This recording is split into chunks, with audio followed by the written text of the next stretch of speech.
Number 2, quit pretending. Quit lying to yourself. Quit lying to us. Does this sound easy? You know, how are you? Fine. Fine, fine, fine. It's all good. It's like, well, tell your face. Because it has not caught up.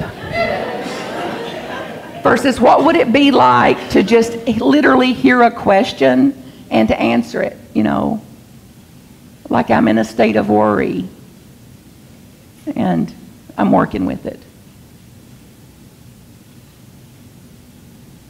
Or I'm having an experience of sadness, and I know that every rainstorm runs out of rain eventually.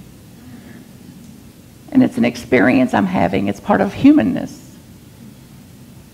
So what's the consequences on you if you keep lying and keep pretending? What's the consequences on your spirit to keep lying and pretending? What's the consequences on your spirit? Stifles. Yes. It's heavy. It's stifling and constricted. It's an insult. It's a thief of joy.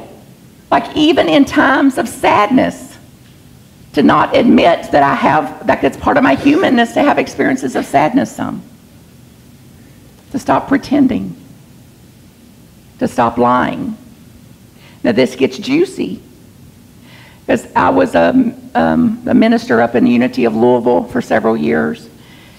And I served in a transition period. And when I left the end of December, I set an intention and an agreement that I wouldn't go back for 90 days so that they could like work through whatever they were going to work through there. So I got back and somebody come running up to me with their tail wagging. Oh, Reverend Martha, so glad to see you. I've missed you so much. Like nothing's the same without you here. You're the only person in the world that's ever loved me unconditionally. I mean, every hook in the world. You're such a blessing. And then they said, have you missed me?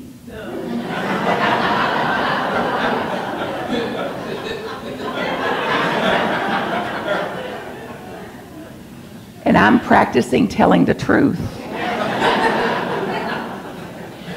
So I had an internal, spiritual, emotional, physical meltdown because my mind was showing me images of them dying. If I told the truth that they would die, that they couldn't bear the truth. And I could not lie to save my life because of this commitment that I had made to tell the truth. And so here they are, big eyes, tail wagging. Did you miss me? And I said, you know, honey, if the truth is I do love you. And I don't know about unconditional. I don't know about that. But I can say honestly that I love you. And the truth also is I've not missed you. And then I waited for them to die.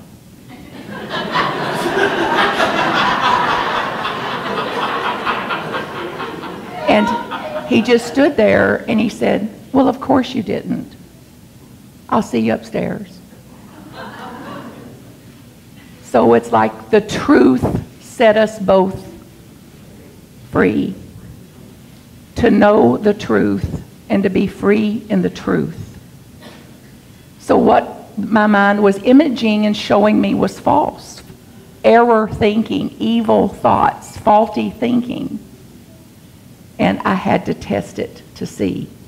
Because I value honesty, I value authenticity, I value relationships that are emotionally and spiritually mature enough to bear that kind of authenticity and honesty. So if I want those kind of relationships, who has to do it? It's got to be me. And it's insanity to think that I'm going to have that in my experience if I'm not the one putting that forth into the experience.